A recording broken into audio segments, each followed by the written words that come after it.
अस्सलामुअलैकुम। मैं हूं अख्तर अब्बासी और आप देख रहे हैं वर्ल्ड स्पोर्ट्स।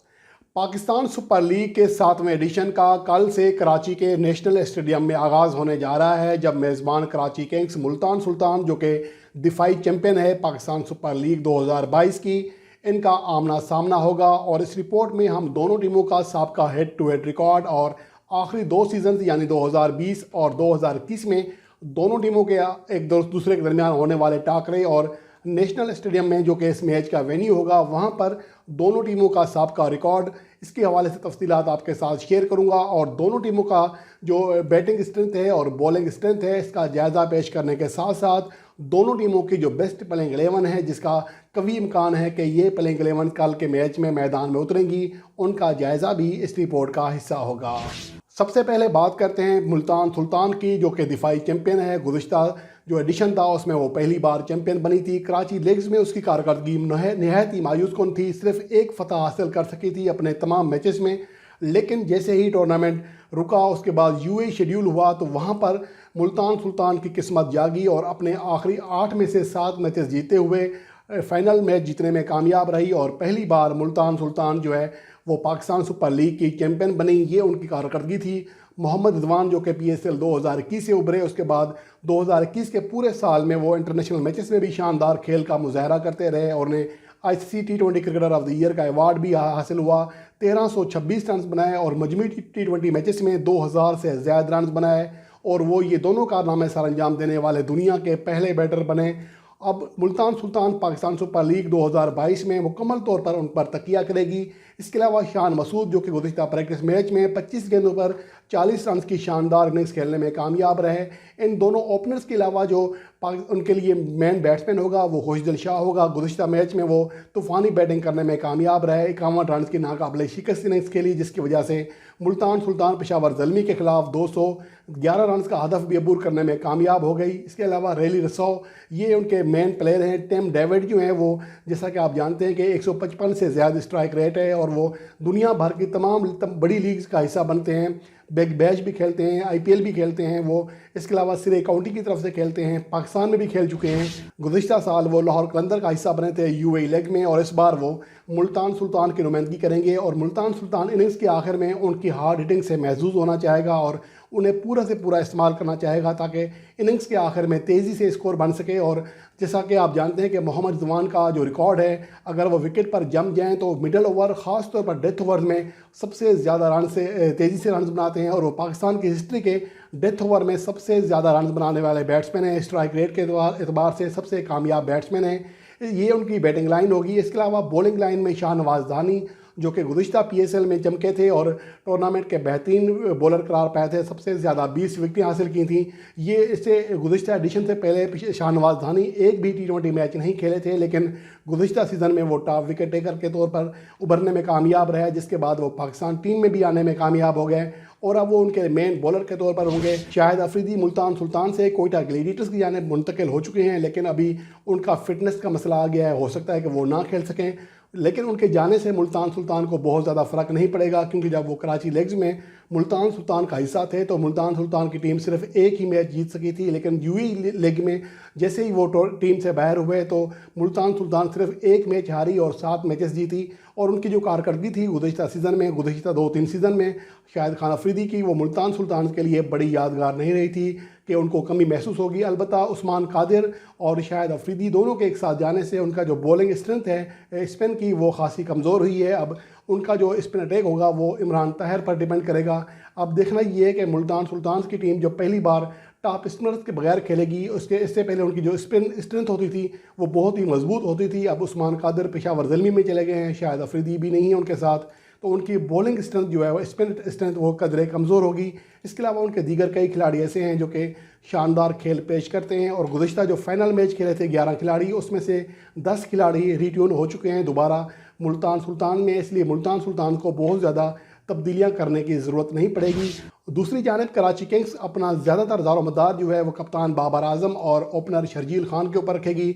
जैसा कि गुज़िश्ता सीज़न में भी यही दोनों प्लेयर कराची किंग्स के लिए नुमाया कारकर्दगी दिखाने में कामयाब रहे थे। इसके अलावा मिडल ऑर्डर में साहबजादा फरहान उनके लिए बड़ा किरदार अदा कर सकते हैं, जो कि हालिया क़ायद-ए-आज़म ट्रॉफ़ी में दूसरे टॉप स्कोरर रहे। इसके अलावा गुज़िश्ता वनडे कप में भी वो टॉप स्कोरर थे। इसके अलावा वो नेशनल T20 कप में भी टॉप 3 बैटर में शामिल रहे। उनकी कारकर्दगी शानदार रही है, लेकिन अब तक वो PSL में या पाकिस्तान के लिए खेलते हुए बड़ी कारकर्दगी नहीं दिखा सके। इसलिए पाकिस्तान सुपर लीग का ये सीज़न उनके लिए इंतहाई अहमियत का हामिल है। अगर वो अच्छी कारकर्दगी दिखाने में कामयाब हो गए तो वो पाकिस्तान टीम में उनका रास्ता भी खोल सकता है। ये टूर्नामेंट साहिबजादा फरहान के लिए इंतहाई अहम है। इसके अलावा जोए क्लार्क, जो कि गुज़िश्ता प्रैक्टिस मैच में 42 गेंदों पर 91 रन की धुआंधार इनिंग्स खेलकर साबित कर चुके हैं कि वो कितनी बेहतरीन फॉर्म में हैं। वो मिडल ऑर्डर में कराची किंग्स के लिए नुमाया किरदार अदा कर सकते हैं। इसके अलावा ऑलराउंडर मोहम्मद नबी, वो बैटिंग से भी और बॉलिंग से भी अपनी टीम के लिए नुमाया किरदार अदा कर सकते हैं, जो कि मौजूदा वक्त में ICC T20 ऑलराउंडर रैंकिंग में टॉप दर्जे पर मौजूद हैं। इसके अलावा उनका जो बॉलिंग अटैक होगा वो ज़्यादा इन्हिसार करेगा इमाद वसीम पर और मोहम्मद आमिर पर। मोहम्मद आमिर को गो के विकेट ज़्यादा नहीं मिलती, लेकिन वो बैट्समैनों को रन बनाने से रोकते हैं और इसका फ़ायदा उठाते हैं दीगर बॉलर्स। इसलिए मोहम्मद आमिर का किरदार कराची किंग्स के लिए बहुत ज़्यादा होगा। इसलिए अब देखना ये होगा, कराची किंग्स की टीम मुल्तान सुल्तान के जो स्ट्रेंथ है उसके बराबर तो नहीं है, लेकिन अगर बाबर आजम और शर्जील खान, जोए क्लार्क का बैट चल गया, इमाद वसीम और मोहम्मद आमिर की बॉलिंग चल गई, तो फिर कराची किंग्स भी एक ख़तरनाक टीम का रूप धार सकती है। और इसके अलावा अगर दोनों टीमों का हेड टू हेड रिकॉर्ड देखा जाए तो दोनों टीमें मजमूई तौर पर 9 मैचेस में आमने सामने आई हैं। 4 मैचेस में कराची किंग्स और 2 में मुल्तान सुल्तान ने फतह हासिल की। 1 मैच टाई हुआ और 2 मैचेस बेनतीजा रहे। इसके अलावा 2020 से यानी आखिरी 2 सीज़न में पाकिस्तान सुपर लीग के, उसमें मजमूई तौर पर दोनों टीमें 5 बार एक दूसरे के खिलाफ मद्दे मुकाबले आईं। 1 मैच कराची ने जीता, 2 मैचेस में मुल्तान सुल्तान ने कामयाबी हासिल की, जबकि 1 मैच टाई और 1 मैच बेनतीजा रहा। इसके अलावा नेशनल स्टेडियम कराची में अब तक दोनों टीमें 2 बार एक दूसरे के खिलाफ मैदान में उतरी हैं, जिनमें से 1 मैच में कराची किंग्स ने कामयाबी हासिल की है और दूसरा मैच टाई हुआ है। यानी मुल्तान सुल्तान की टीम अब तक कराची के नेशनल स्टेडियम में कराची किंग्स को शिकस्त नहीं दे सकी। अगर वो ऐसा करने में कामयाब हो गई तो ये पहला मौका होगा कि वो मेज़बान कराची किंग्स को उसके ग्राउंड पर हराएगी। और इसके अलावा अगर नेशनल स्टेडियम में दोनों टीमों का मजमूई रिकॉर्ड देखा जाए तो कराची किंग्स ने सबसे ज़्यादा 15 मैचेस खेले हैं, जो कि किसी भी टीम के इस ग्राउंड पर सबसे ज़्यादा मैचेस हैं।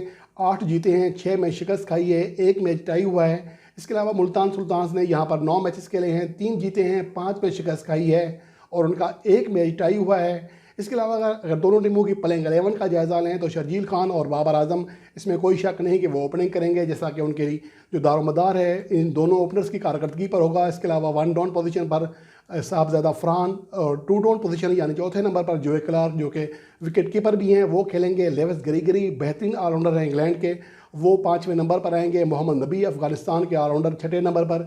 इमाद वसीम, जो कि इससे पहले कराची किंग्स के कप्तान थे, वो 7वें नंबर पर आएंगे। आमिर यामीन के खेलने का बहुत ज़्यादा चांस है।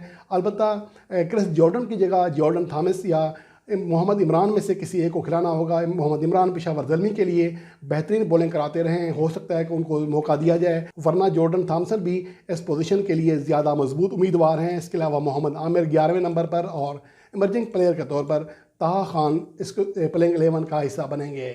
इसके अलावा अगर मुल्तान सुल्तान की प्लेइंग 11 का जायज़ा लें तो कप्तान मोहम्मद रिजवान और ईशान मसूद ओपनिंग करेंगे।